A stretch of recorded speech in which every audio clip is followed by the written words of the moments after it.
Hey guys, welcome to our weekly news show here on Backstage with Millionaires. I'm Caleb, your host, and today we're going to be talking about Google's new Play Store policy and what it means for Indian startups, the upcoming festive season, and its potential impact on India's e-commerce space, Unacademy's latest acquisition, all of the latest funding news, including a small but exciting round in the EV space, and more coming up right after this.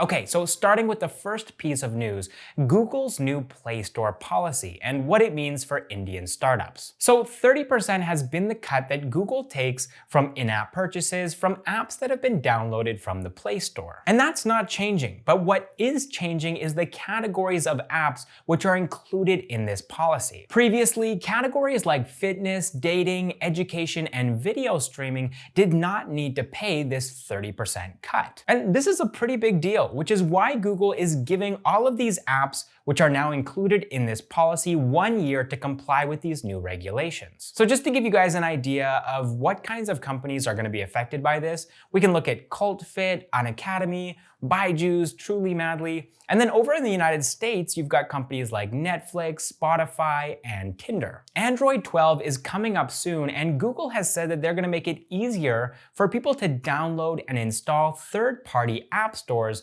onto Android devices. So with that announcement, Google is essentially saying, look, you have two options here. You can either list your app on the Play Store and then you have to pay that 30% cut, or we're going to give you the option to list on an alternative third-party app store if you want to, and you won't have access to the millions and millions of potential users and customers that you would on the Play Store, but you also won't have to pay that 30% Google tax. Now, I'm not sure what India's startup ecosystem's response is going to be to these two options, but considering how much publicity the recent Paytm ban got, and then also the notice that Google slapped on both Zomato and Swiggy for gamifying their cashback offers for IPL, I wouldn't be surprised if some Indian entrepreneurs get together and create an alternative to the Google Play Store. Because Google has a monopoly right now over pretty much every single app on every single Indian smartphone. Yes, you've got Apple with their iOS, you've got KaiOS, you've probably got a couple of Chinese companies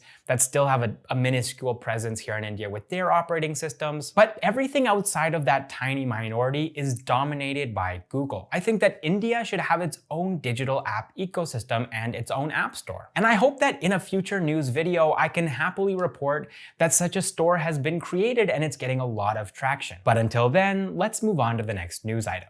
India's e-commerce space is set to create 3 lakh jobs during this upcoming festive season. Festive season sales like Amazon's The Great Indian Festival and Flipkart's Big Billion Day are responsible for a massive surge in e-commerce sales here in India. And these surges, of course, create a lot of opportunities for temporary and also long-term employment. Now, 70% of these 3 lakh jobs are expected to be offered by e-commerce companies like Amazon and Flipkart, Grofers, Big Basket, and Snapdeal, while the remaining 30% are going to be offered by logistics companies. Now, obviously, we're talking about surges here, and these jobs typically only last for as long as the festive season does. However, this Red Sea report estimates that approximately 20% of the workers who are going to be hired by these companies for temporary positions will be held onto by these companies after the festive season is over, which is great news. Obviously, I wish that that percentage was a little bit higher,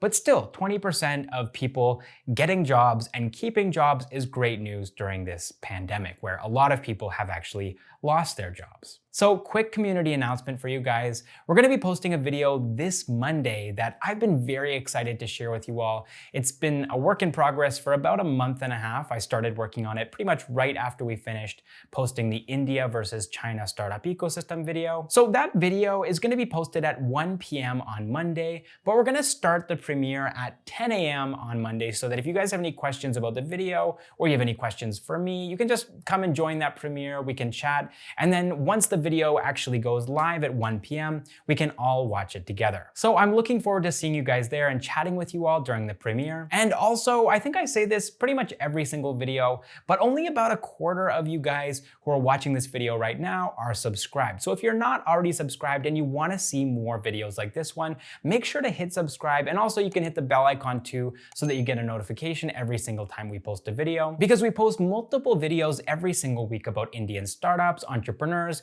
and the latest news. All right, next up in the news, Edtech unicorn Unacademy has acquired test preparation platform Coursavy for an undisclosed amount. Founded by Vimal Singh Rathore in 2019, Coursavy focuses on the UPSC exam preparation category by offering live classes, doubt resolution sessions, and performance evaluation and feedback to more than 70,000 UPSC aspirants. They do this through their online platform as well as their YouTube channel. With this acquisition, Unacademy is looking to strengthen their position in the UPSC exam preparation category. All right, moving on to some funding news now. This week, Reliance Retail has raised 5,550 crore rupees. That's $755.6 million. Out of that, 3,675 crore rupees have been raised from General Atlantic for a 0.84% stake, and the remaining 1,875 crore rupees has been raised from Silver Lake, bringing Silver Lake's total stake in Reliance Retail from 1.75%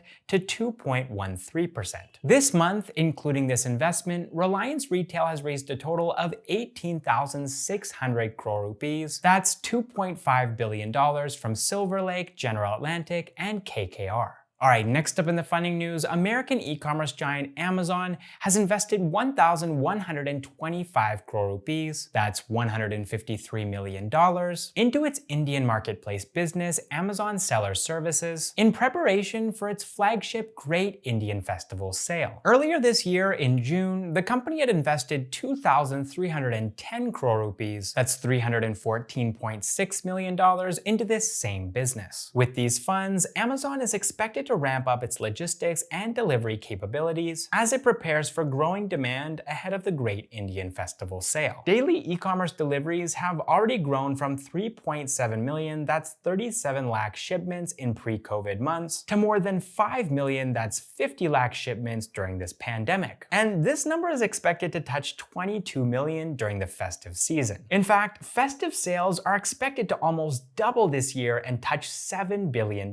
in gross merchandise value compared to the $3.8 billion that festive sales touched last year. And that's one of the reasons why Amazon isn't the only e-commerce player that's preparing for an influx in orders. Earlier this month, its rival, Flipkart, had announced that they were going to be raising $1.2 billion from their parent company, Walmart. All right, next up in the funding news, location-based social network platform Public has raised $35 million, that's 258 crore rupees, from Lee Fixel's Edition, SIG Global, and Tanglin Venture Partners. Launched by news aggregator startup InShorts in April of 2019, Public provides a platform to connect local communities and provide updates regarding local commerce, jobs, classifieds, and events. Public aims to become the world's largest location-based social network, catering to local needs. The company claims that they already have 50 million active users, that's 5 crore active users, on their platform, and over 1 million videos are uploaded every single month. These fresh funds are going to be used by the company to speed up growth by scaling its technology infrastructure and improving user retention and engagement by providing better content. All right, next up in the funding news, Bangalore-based investment tech startup Smallcase has raised $14 million, that's 100 crore rupees,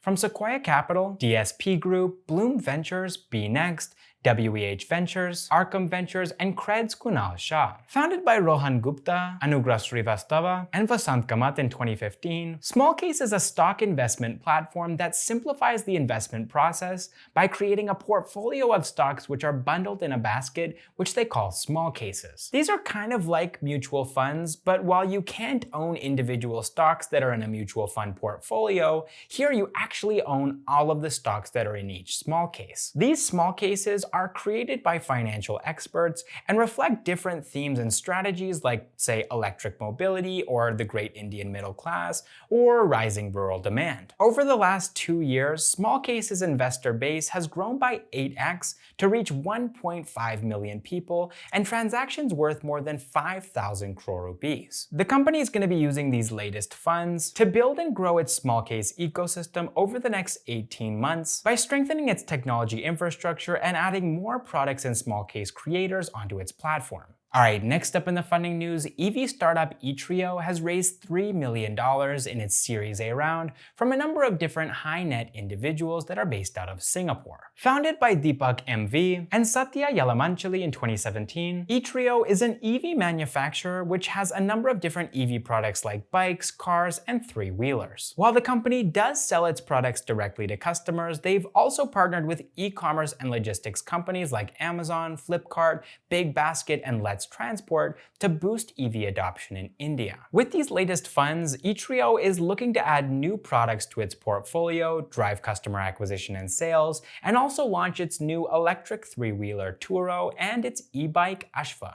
All right, that is all the startup news that I have for you guys this week. If you enjoyed the video, make sure to hit the like button. And also, like I said earlier, if you want to see more videos like this one, be sure to hit subscribe. Thank you guys so much for watching this episode of Backstage with Millionaires, and I will see you in the next one.